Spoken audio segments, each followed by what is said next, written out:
Réveillons les dieux celtes qui sommeillent en nous et explorons notre connexion profonde avec la nature.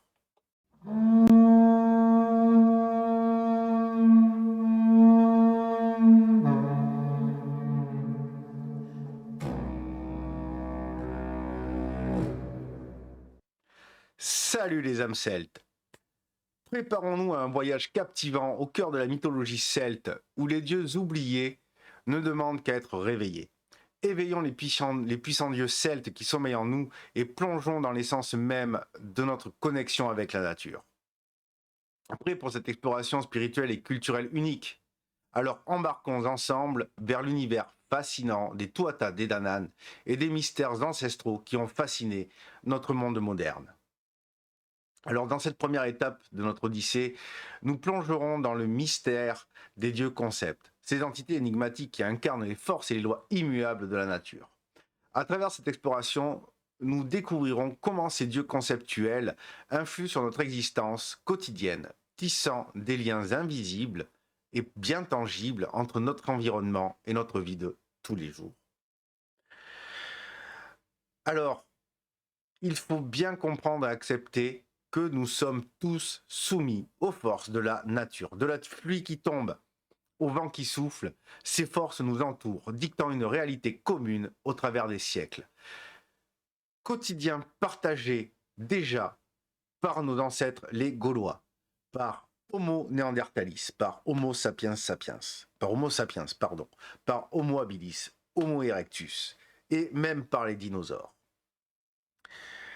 C'est cette puissance, c'est cette impuissance de l'humain face à ses forces que vient leur nature divine. Nous avons toujours été fascinés par ces éléments qui dépassent notre pouvoir d'action, créant ainsi des dieux qui incarnent ces puissances. Comprendre cette notion, c'est accepter que ces dieux concepts sont la représentation d'éléments qui ne sont pas humains. Donc il y a un lâcher-prise sur la recherche de compréhension de leur volonté. Par conséquent, nous ne cherchons pas à leur plaire, puisqu'il faut bien avouer qu'ils s'en foutent. Ils ne sont pas humains. Ils ne partagent pas notre nature. C'est dans cette reconnaissance de nos limites que naît la volonté d'honorer ses forces.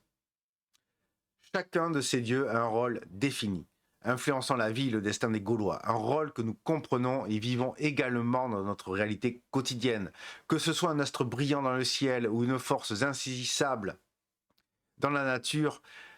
Ces dieux concepts étaient vénérés pour leur pouvoir incontrôlable, une fascination qui persiste encore aujourd'hui. Citons maintenant quelques-uns de ces dieux concepts qui ont joué un rôle significatif dans la vie des Gaulois et qui continuent à influencer notre perception du monde aujourd'hui. Premièrement, nous avons Granos, le dieu soleil, dont le nom vient du vieil irlandais Gnan, je ne sais pas comment ça se prononce en irlandais, se traduisant par soleil. Ensuite, nous avons Sirona, la parède de Granos. Son nom, venant dit gaulois, se traduirait par étoile astre. C'est tout simplement la lune. Comme dirait Charles Trenet, le soleil a rendez-vous avec la lune. Ensuite, nous avons le non moins célèbre Cernunnos, le dieu couronné des bois de serre, représentant les cycles et les saisons, ainsi que le monde sauvage des forêts, des montagnes et des marais. Maintenant que nous avons contemplé les aspects fascinants des dieux concepts, embarquons-nous pour un voyage dans le passé, les Tuatha Dé Danann, dieux ancêtres qui puisent leurs origines dans l'histoire mythologique irlandaise et sont les ancêtres constituant la source des Européens centraux. Le panthéon des dieux anciens, les Tuatha Dé Danann, ne sont pas des dieux éloignés, nous jugeant et nous imposant leur volonté. Non, ces dieux ancêtres sont bien plus. Ils sont les fondateurs même de nos lignées. Ils sont nos parents. Intéressons-nous plus en détail à leur histoire mythologique captivante. Les Tuatha Dé Danann seraient les survivants d'un cataclysme ayant eu lieu vers moins 1200 avant Jésus-Christ. Ils viendraient des îles du nord du monde et suite au changement brusque de ce cataclysme, entraîné par ce cataclysme, ils seraient descendus vers l'Irlande et ensuite, par des voyages, les rencontres avec les autres Européens qui ont survécu, eh bien, la culture s'est propagée. La culture, le savoir s'est propagé sur le reste de l'Europe. Explorer la Tuatha Dé Danann, c'est plonger dans une compréhension plus profonde de nous-mêmes. Ces dieux ne sont pas des entités lointaines, mais des présences qui sont dans nos vies quotidiennes. Ils sont en nous. Beaucoup de nos us et coutumes sont un héritage direct de ces ancêtres, tissant ainsi un lien intime entre le passé et le présent. Même aujourd'hui, les Tuatha Dé Danann demeurent une source d'inspiration, un rappel que nous sommes les héritiers d'une sagesse ancienne, que nous sommes les héritiers d'ancêtres résilients, d'ancêtres forts. Ils ont survécu et ils ont réussi à transmettre la civilisation dont nous avons hérité aujourd'hui. Leur sang vibre encore dans chaque parcelle de nos cellules, de nos gènes, nous rappelant un lien indissoluble avec nos grands ancêtres. Après cette plongée au cœur des dieux, explorons maintenant comment avoir conscience de leur présence. Comment ces liens avec les Tuatha Dé Danann se manifestent-ils dans notre vie quotidienne ? La spiritualité celtique offre une voie authentique pour se connecter profondément avec notre être intérieur et l'environnement qui nous entoure.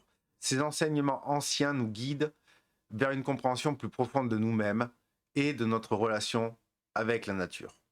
Dans le contexte moderne, la voix de l'âme celte nous offre une exclusivité, une occasion de nous concentrer sur notre propre être en nous rappelant d'où nous venons. Il n'y a pas cette volonté d'assimiler le reste du monde non plus. Quelle réponse la voix de l'âme celte apporte-t-elle selon vous au contexte contemporain de notre pays ? Partagez-moi vos réflexions en commentaire, que nous puissions réfléchir de manière pragmatique. Aujourd'hui, notre regard envers les forces de la nature a évolué. Conscient de notre impuissance face à leur pouvoir immuable, nous n'avons pas à les humaniser, à les anthropomorphiser. D'ailleurs, nous les étudions par la science. Lors de notre réflexion sur les enseignements des Tuatha Dé Danann, notre état d'esprit s'enrichit, adoptant une conscience supérieure de l'importance de chacun de nos actes pour honorer nos dieux ancêtres et se hisser à leur hauteur, voire les surpasser.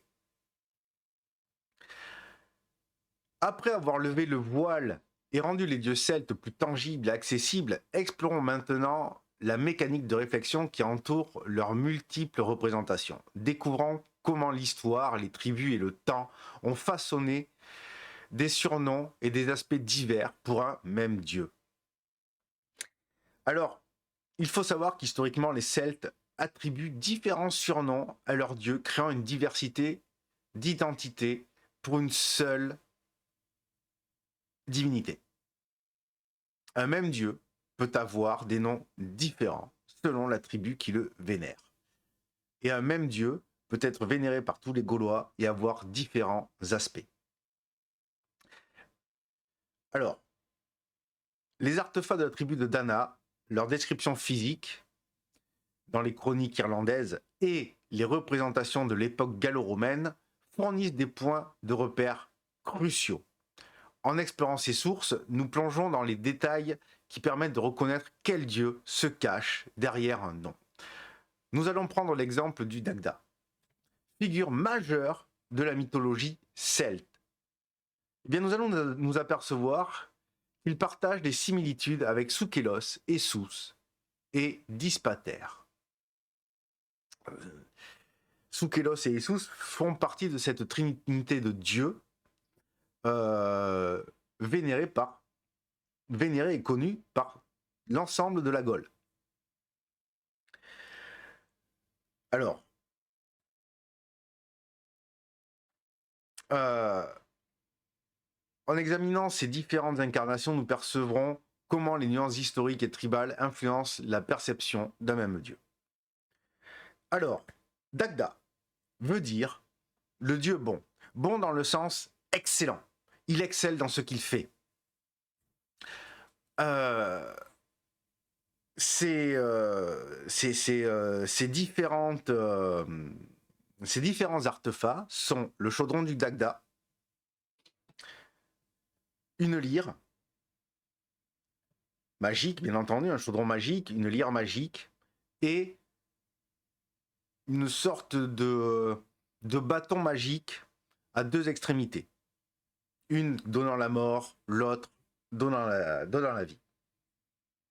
Et bien, si nous prenons Soukelos veut dire le bon frappeur. Nous retrouvons encore cette notion de bon, et avec son bâton qui peut donner la vie et la mort. Donc, ça correspond tout à fait au bon frappeur. De plus, les représentations que nous avons correspondent avec le Dagda, qui est barbu, avec des cheveux hirsutes, costaud, et en règle générale habillé comme le peuple, qui aurait même tendance à montrer ses attributs. Enfin, les statues de Soukelos correspondent à l'image que nous est donnée du Dagda par les descriptions dans les chroniques irlandaises. Essus veut dire le bon. Et c'est pareil. Le bon, j'imagine, celui qui excelle, et ses représentations, hirsute, barbu, c'est un homme mûr, habillé comme tout le monde, et même faisant des actions que tout le monde fait. Nous le voyons en train de récolter. Le Dagda n'a pas de suite été un roi. Il a tous les rôles. Le Dagda, on s'aperçoit que le Dagda a tous les rôles. Il a été roi, il a été guerrier, et il a été druide. Donc, il récolte les plantes aussi. Et Sous récolte les plantes. Son surnom veut dire bon. Il correspond à l'image que nous avons du Dagda. Dagda qui a, je ne vous donnerai pas les noms parce que pour moi c'est imprononçable, ça reste de l'irlandais, mais qui a une multitude de surnoms. C'est un truc de fou. Et Dispater. Un des surnoms du Dagda comporte cette référence à la paternité. Et nous nous apercevons que il est marqué comme étant justement un bon père. Voyez donc toute la réflexion qu'il y a derrière pour reconnaître quel est le Dieu qui porte ce nom.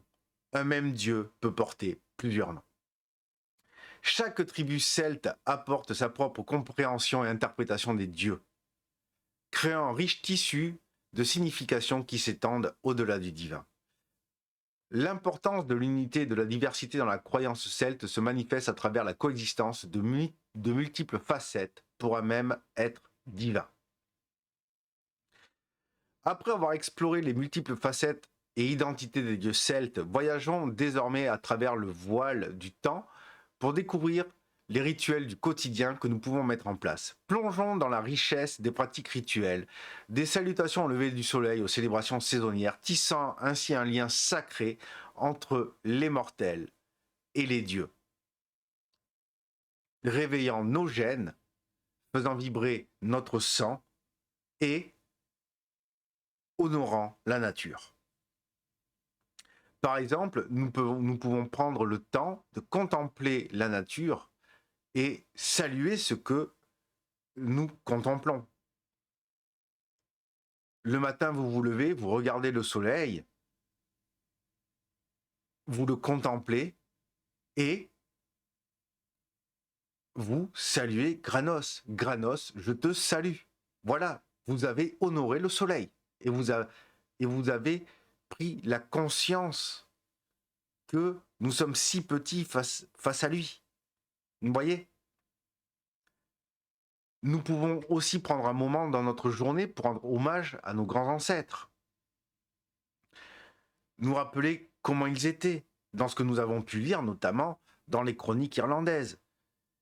Nous rappeler du triptyque, honore les dieux, ne fais rien de nocif, exerce-toi la vertu, pour justement chercher à nous hisser à leur hauteur, être aussi résilient, être aussi fort, être aussi sage. Nous pouvons donc leur rendre hommage dans notre vie de tous les jours en quotidien. C'est juste une question d'en prendre conscience. Ensuite, il y a les fêtes de la roue païenne qui marquent le voyage du temps. Fêter les solstices et les équinoxes pour commencer va marquer notre existence comme faisant partie intégrante de la nature. Nous faisons partie de cette harmonie. Ça nous permet d'en prendre mais réellement conscience, de dire nous faisons partie de l'harmonie. Donc nous ne cherchons pas la domination, non, nous cherchons à rester dans cette harmonie. Voilà. Nous prenons conscience que cette nature, nous en faisons partie, mais il y a des forces qui nous sont supérieures. Nous sommes, les fêtes de la roue nous rappellent que nous sommes soumis au temps, comme beaucoup de choses de la nature, d'ailleurs. Alors que nous refermons ce chapitre fascinant de notre exploration de l'âme celte, n'oublions jamais qu'elle résonne en nous, tissant une connexion ancestrale avec notre être et la nature. Explorer, méditer et embrasser cette voie qui guide notre essence. L'âme celte, bien plus qu'un héritage, est une force vivante en chacun de nous. Que cette aventure spirituelle et culturelle éveille en vous le désir d'approfondir vos liens avec les Tuatha Dé Danann et de redécouvrir les trésors enfouis de notre identité celte. Ensemble, plongeons dans ce voyage intérieur et extérieur qui révèle la richesse de notre héritage et la force de notre communauté. Que la voix de l'âme celte soit une lumière éternelle dans nos cœurs, nous rappelant que notre histoire continue. Embarquons ensemble dans cette aventure, car l'âme celte bat en nous aujourd'hui et toujours.